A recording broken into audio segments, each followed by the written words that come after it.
You may have heard of this show from the 60s and 70s called The Dating Game. Well, there was a contestant on that show who ends up murdering a bunch of people.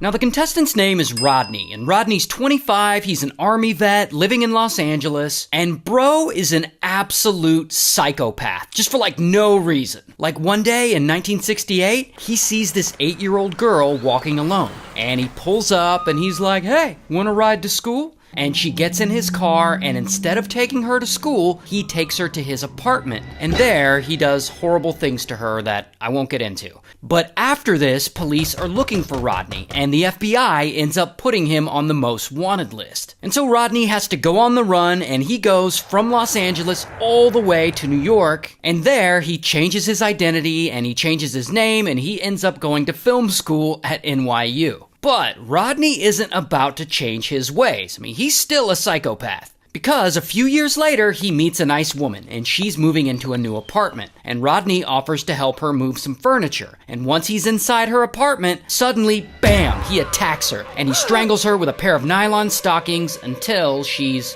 unalived. Then he leaves New York City and he travels up to New Hampshire. And there, he somehow gets a job as a counselor at a kid's summer camp. And he lays low there for a few months, but then a couple of his students are at the post office one day, and there just happens to be an FBI's Most Wanted poster there, and it happens to have Rodney's face on it. So the students are like, "Yo, is that our counselor?" And they freak out and they report him. And then, boom, Rodney gets arrested, and he takes a plea deal and they throw his ass in prison. Less than 2 years later, he gets out. He's a free man.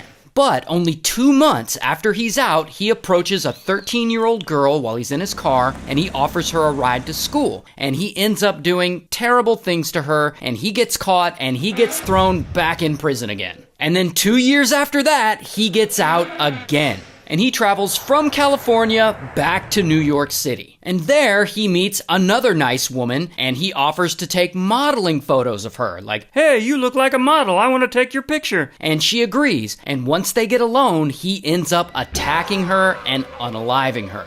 And after that, I guess he travels to Wyoming. And there he meets another nice young woman. And he's like, "Let me take modeling pictures of you." And she agrees. And once they get alone, he attacks her and he unalives her too.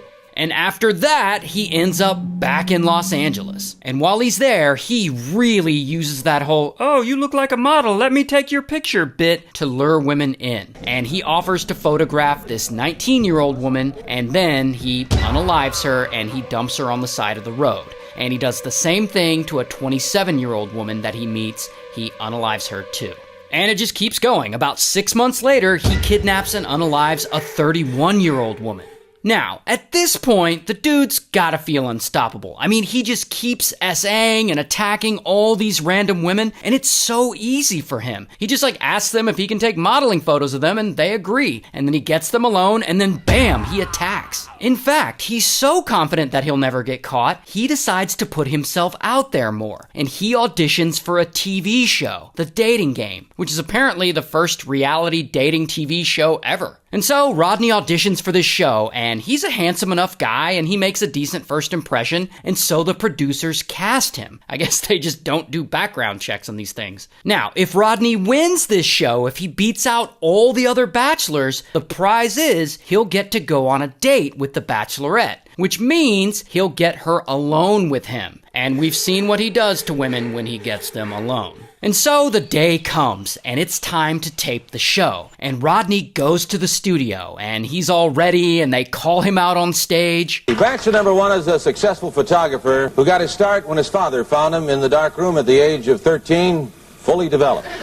In takes, he might find him skydiving or motorcycling. Please welcome Rodney Alcala. Rod, welcome. And so then they introduce the bachelorette. Her name is Cheryl. And then Rodney introduces himself to the bachelorette. "We're going to have a great time together, Cheryl." And then as part of the show, she asks him some spicy questions, and they seem to have a little bit of chemistry. A bachelor number one, I am serving you for dinner. Oh. What are you called, and what do you look like? I'm called the banana, and I look really good. Can you be a little more descriptive? Peel me. Gross. So anyway, ultimately, Rodney ends up winning the game as Cheryl chooses him for the date. Well, I like bananas, so I'll take one. Number one. That's your number one. All right. Say hello to Rodney Alcala. Rodney, come on and say hello. Congratulations, Rod. You did it with the one answer. And so the show ends, and then the contestants, they go backstage. And Rodney is there, and Cheryl is there, and they're like chatting, and I guess he's trying to like riz her up or whatever. But for whatever reason, Cheryl starts getting really weird vibes from him. I imagine he comes across as creepy. And so later, she ends up telling the producers that, I don't want to go on a date with that guy. He seems weird. And so the producers, they end up canceling the date, and she doesn't end up going out with him. Lucky her. Because not long after that, he goes right back to assaulting random women. He goes to the apartment of a 21-year-old college student, and bam, he SAs her and he unalives her. And if you're wondering how long this guy's gonna keep going, finally, Rodney ends up screwing up. Because one day, he meets two 12-year-old girls at the beach. And he's like, hey, let me take modeling photos of you. And I'm not sure if they end up taking the photos, but a bit later, he spots one of the girls alone. And she's riding her bike to class. The girl's name is Robin. And so Rodney pulls up on Robin and he offers her a ride and she's like, sure. And once he gets her in his car, instead of taking her to class, he drives her out to a nearby canyon and he ends up unaliving her. Here's the thing though. Remember how I said there were two 12-year-old girls at the beach that day? Well, once everyone finds out that Robin's gone missing, police start investigating, and they end up interviewing her friend, the other 12-year-old girl. And this girl has a really good memory, and she's able to give them a detailed description of what Rodney looks like. And from that description, they're able to make this police sketch. I guess this is supposed to be him. It doesn't really look like him to me, but whatever. Because it does look like him to Rodney's parole officer. Rodney's parole officer sees it, and he recognizes him immediately. And so, bam, Rodney gets arrested. Here's his mugshot. And from all that, police end up getting a lead, and they go search a storage locker that Rodney had rented in Seattle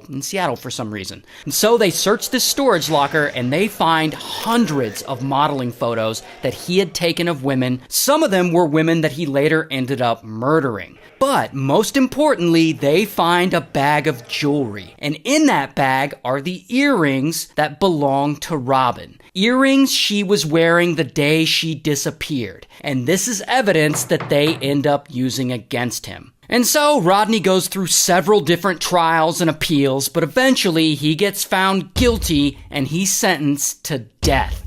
And by the way, they actually think he may have murdered as many as 130 women. 130. But they can't prove them all, so he was only convicted of a few. Anyway, before they can put Rodney to death, he ends up dying in prison of a heart attack. Good for him.